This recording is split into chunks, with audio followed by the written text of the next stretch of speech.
말씀 듣고 예배드리는 성도님들에게 하나님의 큰 은혜가 있기를 축복합니다.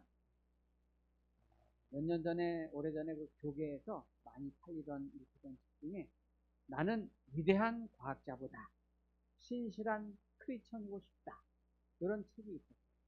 이 책은 이제 정근모 박사님이라는 분이 세계적인 탑이죠. 이분이 쓰신 책인데 이분은 이력이 대단하죠. MIT 공대 교수, 우리나라 과학기술처 장관, 또 홍서대 총장, 명지대 총장 이렇게 지내신 대단하신 분이시죠. 이분은 평생에 이 사고가 인생의 해답은 논리로만 해석을 하는 분이고 합리적으로만 그런 사고 세계를 가주신 분이죠. 그래서 그러신 분인데 이 아들 때문에 마음고생 많이 하시다가 아들 때문에 자기 모든 사고가 깨지면서 하나님을 믿고 영접하는 놀라운 일이 있게 되죠. 아들이 이제 10살 무렵에 만성 신장염이 이제 발병을 합니다. 이때부터 신장을 투석하게 되었는데 아들을 위해서 이 아버지가 자기 신장을 이제 이식을 해줬지만 그것도 이제 소용이 없었어요. 그 이후에 계속 신장 또 이식해야 되고 간염이 발생하고 결국 뇌출혈로 20년 동안이나 수병생활을 하게 됩니다. 결국 이제 아들이 죽음의 문턱에서 헤맬 때 이 정근모 박사가 책에 보면 이렇게 말하는 대목이 있어요. 부모에게 있어서 자녀가 이제 태어나면 큰 기쁨을 얻게 된다. 그런데 동시에 이 자녀 때문에 내가 기도하게 되고 자녀 때문에 내가 하나님 앞에 나오게 되었구나. 나는 이제 내 삶의 모든 것을, 내 인생의 모든 의미는 이 아들의 생명에 걸겠다. 이러면서 자녀를 위해서 기도를 많이 합니다. 어린 아들이 죽음을 지금 왔다 갔다 하니까 내가 세계적인 최고의 석학이고 권위고 지위가 있고 돈이 있지만 이 아들의 죽음 앞에 아무런 의미가 없구나. 이러면서 이 아들을 위해서 기도하는 중에 하나님을 영접하게 되죠. 오늘 본문에도 이 당시로서는 최고의 명예와 권위를 가진 회당장이라는 사람의 딸이 죽어가게 되는 거예요.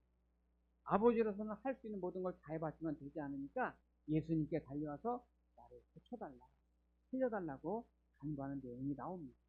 오늘 본문은 약간 꽈배기처럼 두 가지 내용이 껴져 가지고 나온단 말이에요. 오늘은 먼저 이 어린 자녀가 죽어가는 순간에 예수님을 찾아온 또 회당장에 관한 이야기를 하고 또 중간에 끼어있는 이야기는 다음 시간에 하도록 하겠습니다. 자, 먼저 5장 21절부터 앞부분 한번 읽어볼게요. 예수께서 배를 타시고 다시 맞은편으로 건너가시니 큰 무리가 그에게로 모이거늘 이에 바닷가에 계시더니 회당장 중의 하나인 야이로라 하는 이가 와서 예수를 보고 발 아래 엎드려 간곡히 구하여 이르되 내 어린 딸이 죽게 되었사오니 오셔서 그 위에 손을 얹으사 그로 구원을 받아 살게 하소서 하거늘 이에 그와 함께 가실 때 큰 무리가 따라가며 에워싸 밀더라. 지금 큰 무리가 사람들이 많이 있었던 거죠. 굉장히 많은데 야이로라고 하는 이 회당장이 예수님께 와서 엎드린 거예요.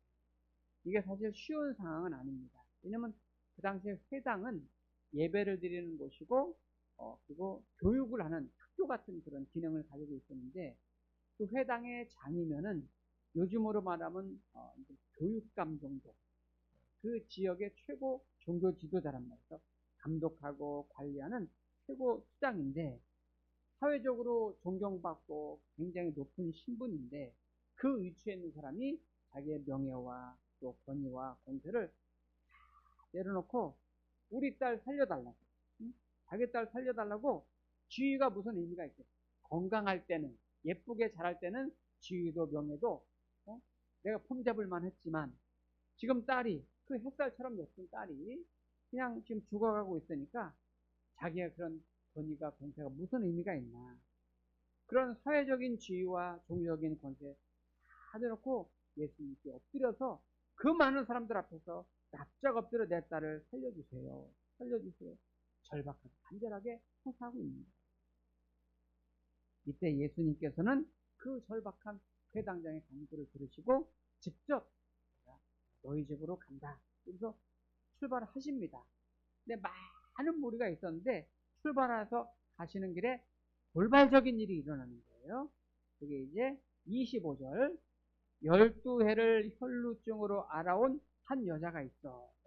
가시는 길에 12년 동안 혈루증 고생한 여인을 만나요.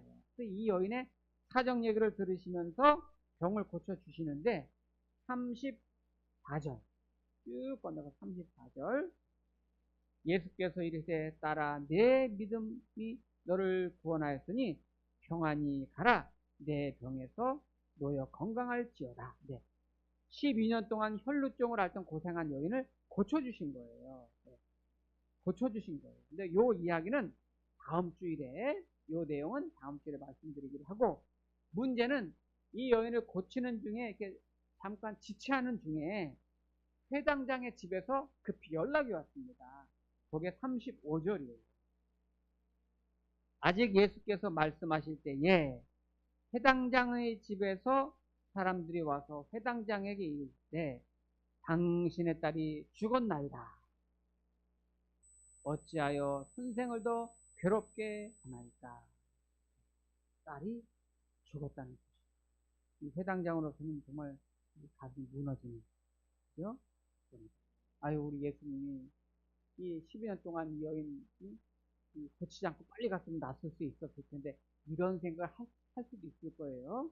이때 예수님이 뭐라고 말씀하시냐면 36절 예수께서 그 하는 말을 곁에서 들으시고 회당장에게 이르되 두려워하지 말고 믿기만 하라 하시고. 네. 여러분 이 대목이 중요하죠. 두려워하지 말고 믿기만 하라. 여러분 믿으시기 바랍니다. 여기 두려워하지 말고 믿기만 하라 이 말의 원어적인 의미는 뭐냐면 계속해서 그냥 쭉 믿어라 그 말이에요. 계속해서. 네.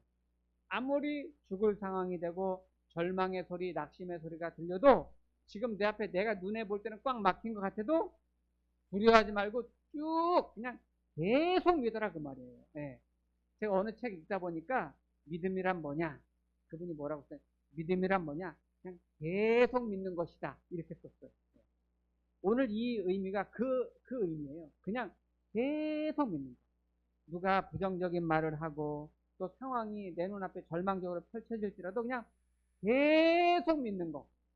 그게 믿음이에요. 오늘 여기 예수님이 두려워하지 말고 믿기만 하라가 그 의미예요.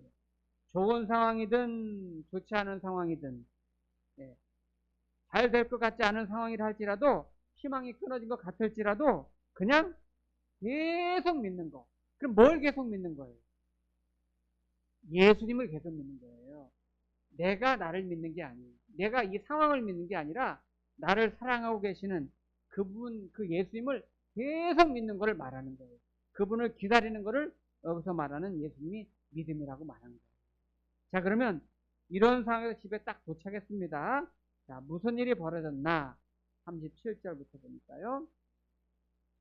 베드로와 야고보의 형제 요한 외에 아무도 따라옴을 허락하지 아니하시고 아마 믿음의 제자들만 데려가시네요. 회당장의 집에 함께 가서 떠드는 것과 사람들이 울며 심히 통곡함을 보시고 네, 여기 보니까 이제 딸이 죽었다는 얘기를 듣고 도착하니까 회당장에 들어가니까 떠드는 사람들이 있고 우는 사람이 있고 심히 통곡하는 사람도 있고 이게 이제 우리 인간의 한계죠. 더 이상 아무것도 할 수 없는. 이 당시에 유대인들의 그 장례 문화가 보면은 일단 사람들이 죽으면요 울음소리가 커야 돼요. 그러니까 회당장 집이면은 더 커야 됐을 거예요. 네. 유대인들은 워낙 더운 나라기 때문에 시체가 빨리 부패하기 때문에 당일에 장례를 끝내는 경우가 많았어요. 그래서 유대인들은 보통 장례식이 되면은 두 부류의 사람을 초청을 합니다. 일부러. 하나는 피 부는 사람을 초청을 해요. 피 부는 사람은 구슬프게 계속 피리를 막 애절하게 계속 부는 거예요. 장례식 할 때.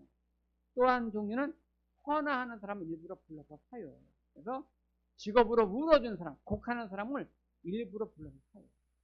우리나라도 옛날 조선시대에 보면은 그 곡비라고 해가지고 물어주는 여자들을 양반집 부잣집으로 삽니다. 사가지고 장래기한테 계속 울어주는 직업이 있어요. 아이고, 아이고, 이러면서 운단 말이에요. 예. 우리나라도 이제 그 장래에 남은 그러잖아요. 저 어릴 때만 해도 어른들 돌아가시면 이 송주람이 가지고 쳐가지고 손님들 막 아이고, 아이고, 아이고, 아이고. 동서 객관 벌써? 아이고, 아이고, 아이고. 손님 오셨습니다. 아이고, 아이고. 또 고스톱 치다가 또 와서 아이고, 아이고. 며느리 우나 안 우나 막 보고 막.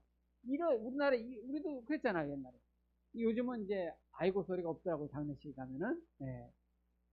근데 오늘 본문에서 사람들이 떠들고, 울고, 통곡하고, 이 의미가 뭘까요? 이거는 이 당시의 사람들의 삶의 모습이에요. 세상 사람들은 무슨 일 터지면 떠들고 소문내고 험담하고 말하고 그냥 막 응? 그냥 걱정하고 염려하고 통곡하고 방법이 없으니까. 하나님을 모르는 사람은 울면 끝나는 거예요, 세상에. 아무것도 방법이 없어요. 그냥 말 많이 하고 그냥 응? 소문내고 통곡하고 괴로워하고 걱정하고 근심하고. 그때 예수님께서 뭐라고 그 사람들한테 말씀하시나? 39절에 보니까 들어가서 그들에게 이르시되 너희가 어찌하여 떠들며 웃냐? 이 아이가 죽은 것이 아니라 잔다 하시니. 네. 지금 예수님은 잠을 잔다고 표현했어요. 이 말은 깨어날 거라는 것을 전제로 말씀하시는 거죠. 그러니까 사람들이 이제 비웃습니다. 40절에 보니까 그들이 비웃더라. 분명히 죽었는데 잔다고 하니까 비웃겠죠? 그들이 비웃더라. 예수께서 그들을 다 내보내신 후에 아이의 부모와 또 자기와 함께 한 자들을 데리시고 아이 있는 곳에 들어가다. 41절 중요하죠? 41절 우리 같이 읽어볼까요? 시작. 그 아이의 손을 잡고 이르시되 달리다굼 하시니 번역하면 곧 내가 내게 말하노니 소녀야 일어나라 하심이라. 아멘. 예수님이 달리다굼 하시니까 소녀가 일어났다고 했는데요. 여기 달리다굼이란 말이 무슨 말인가? 어떨 때 사용하는 말인가? 원래 이 말은 자녀를 향해서 굉장히 이게 따뜻한 언어예요. 사랑의 언어. 따뜻한 사랑의 언어이고 동시에 생명을 살리려고 하는 부활의 용어예요. 예. 이제 지금은 이제 돌아가셨지만은 불교계에서 굉장히 존경받고 유명한 스님이 한 분 계셨어요. 근데 이 그분이 좀 좋은 분이신데 좀 아쉬운 거는 이제 이분이 이제 결혼을 하신 다음에 가정생활 하다가 딸을 하나 낳았어요. 그리고서 무슨 마음에 이제 변화가 있었는지 집을 떠나서 출가를 한 거예요. 스님이 된 거예요, 그때. 나중에. 그런데 그 후에 이제 몇 년 지나서 예전에 자기가 이제 결혼해서 낳은 딸이 커가지고 사범대학 들어갔단 말을 듣고 또 좀 있다가 뭐 교회를 열심히 다닌다는 말을 들은 거예요. 스님이. 그러니까 이 스님이 산에 있던 스님이 갑자기 내려와가지고 자기 딸을 불러서 너 교회 나가면 되겠냐? 교회 당장 나가지 마. 응? 너 딸을 갖다가 막 설득하고 막 반강제적으로 교회 못 나가게 하면서 나중에는 이 딸이 머리 깎고 죽는 거예요. 그러니까 이 엄마가 그러니까 이제 이 스님의 부인이죠. 자기 딸이 이제 이 어린 나이에 머리 깎고 이 중이 돼서 산에 들어가니까 엄마가 그 딸이 불쌍하니까 내가 옆에 같이 있어야 된다고 엄마도 머리 깎고 중이 돼서 같이 들어갔어요. 그러니까 이제 이 아버지가 본인은 어쨌든 뭐 작정하고 떠났으니 스님으로 수행을 하시면 좋은데 자기 집으로 돌아와가지고 그 딸까지 막 그냥 억지로 막 그렇게 만들었다는 얘기를 듣고 그 마음이 편치 않더라고요. 여러분 우리는 과연 무엇이 내 자녀를 살리는 일인가? 그래서 우리가 항상 기도해야 돼. 오늘 여기 예수님께서 소녀에게 달리다굼이라고 불렀잖아요. 이 말은 이 당시 사회 전통에 익숙한 히브리어도 아니고, 그리고 보통 그 당시 공용어처럼 상식적으로 쓰던 헬라어도 아니에요. 이 달리다굼은 아람어거든요. 아람어인데 아람어 중에서도 이제 그 당시 유대인들이 좀 가족끼리 암호처럼 쓰는 말. 그럼 우리 이제 여러분들 가정에서 가족끼리만 주로 쓰는 그런 용어나 말이 있어요. 예. 근데 보통 식구들끼리 가족끼리만 쓰는 사투리 같은 게 있다고요. 예. 뭐 그 집이 대대로 내려온 말이라든지, 다른 집에서는 그 말 잘 못 알아듣는데 그 집은 알아들어 자녀들이. 이런 말들이 있단 말이에요. 마치 그런 거예요. 이 달리다굼은 아람어 중에서도 고어예요, 고어. 예를 들면 우리 예수님 믿는 성도님들끼리도 교회 다니는 사람들끼리만 통하는 용어들이 있잖아요. 할렐루야, 뭐 이거, 그죠? 아멘, 뭐 샬롬 이런 거. 안 믿는 분들은 잘 모르잖아요. 예전에 어느 교회 딱 전화했더니 할렐루야, 어느 교회입니다, 할렐루야, 뭐 이러더라고. 예. 그러니까 이제 그런 용어들이 있단 말이에요. 또 우리 믿는 사람들끼리 교감하는 게 있잖아요. 느낌이. 은혜 많이 받았습니까? 은혜 많이 받으세요. 감사합니다. 성령 충만하세요. 제가 기도해 드릴게요. 이렇게 약간 믿는 성도들끼리 어떤 용어와 대화가 있단 말이에요. 우리 이 달리다굼이 그런 말인데, 이 말은 다시 일어나라는 부활 용어잖아요. 예를 들어서 이 달리다굼은 달리다, 이게 소녀란 뜻. 소녀야. 굼은 쿰. 원래 발음은 쿰이거든. 달리다 쿰은 일어나라 이런 뜻이에요. 달리다 소녀야 쿰 일어나라 이런 뜻이란 말이에요. 그런데 이 당시에는 이 엄마들이 가정에서 잠자고 있는 아이들을 깨울 때 부드럽게 조용하게 달리다 쿰 이렇게 한다. 이중아 일어나라 이렇게 하는 거예요. 근데 이제 보통 한국 엄마들은 잘 안 깨요. 이불을 확 치고 빨리 일어나! 너 미쳤어? 지금 시간이 몇 시인데 그냥. 보통은 이제 이런 경우가 많죠. 근데 여러분 아이들 깨울 때 너무 소리 지르고 그렇게 무섭게 깨우지 마세요. 제가 예전에 상담하다 보니까 어떤 아이는 엄마 깨우는 소리가 너무 싫다고 해요. 그래서 말은 아이들이 있더라고요. 일어나라 조용히 깨우고 안 일어나면 냅두세요. 자, 오늘 이 상황을 여러분 한번 생각을 해보세요. 지금 회당이 밖에서는, 집 밖에서는 난리가 났잖아요. 떠들고, 울고, 심히 통곡하고, 아이고, 내가 뭐라 그랬어. 뭐 예수님께 뭐하러 달려가. 달려갔다가 그 사이에 딸이 죽었잖아. 아기가 아프면 의사 선생님한테 달려가야지. 아니면 무슨 좋은 약을 구하러 가야지. 이게 뭐야? 이러면서 비난이 나오고, 떠드는 소리 나오고, 원망이 나오고, 통곡이 나오고, 불평이 나오고, 회당 밖에서는 그런 분위기예요. 근데 예수님이 그들에게 뭐라고 아까 말했었습니까? 거기 5장 40절에 보면은 그들이 비웃더라. 예수께서 그들을 다 내보내신 후에 아이의 부모와 또 자기와 함께한 자들을 데리고. 그러니까 그들을 다 내보내신 후에 이렇게 돼 있어요. 성경에는 약간 부드럽게 표현되어 있지만 원문에는 내쫓으신 후에 이렇게 돼 있어요. 다 가라고. 좀 강한 표현이에요. 왜냐면 여러분 우리의 마음은, 저와 여러분들의 마음은 이게 집이에요, 집. 우리 집 안에 비웃는 생각, 불안한 생각, 두려운 마음, 불평하고 원망하는 마음 이런 거 있으면 내쫓으시기 바랍니다. 그거 있으면 은혜도 못 받고 내 마음도 불편하고 평안을 아무것도 할 수 없어요. 우리 안에 나를 두렵게 하는 마음, 걱정하는 거, 염려하는 거, 근심하게 하는 거, 시기하고 질투하는 거, 교만한 마음, 그런 불평하는 그런 마음들을 내쫓아야 돼요. 자꾸 쫓아야 돼요. 예수님이 내쫓으시잖아요. 왜냐면 이런 것들은 믿음 없는 사람들, 세상 사람들을 다 물러가게 하시고 그 다음에 이 소녀에게 달리다굼 일어나. 하나님을 믿는 자만이 할 수 있는 믿음의 비밀을 선포하는 거예요. 생명을 가진 사람만이 선포할 수 있는. 우리 믿는 사람들은 우리가 죽은 게 아니라 살아있다. 생명이 있다는 것을 지금 이렇게 표현하십니다. 여러분 고린도후서 6장 9절에 이런 말씀 있죠. 예수님 믿는 성도들은, 예수님 앞에 나온 사람들, 예수님을 찾는 성도들은 어떤 사람들입니까? 근심하는 자 같으나 항상 기뻐하는 자요, 아무것도 없는 자 같으나 모든 것을 가진 자요, 죽은 자 같으나 보라 우리는 살아있는 자로다. 이게 말씀하시죠. 우리 성도님도. 그래서 제가 이 설교 준비하다가 그런 마음이 들었어요.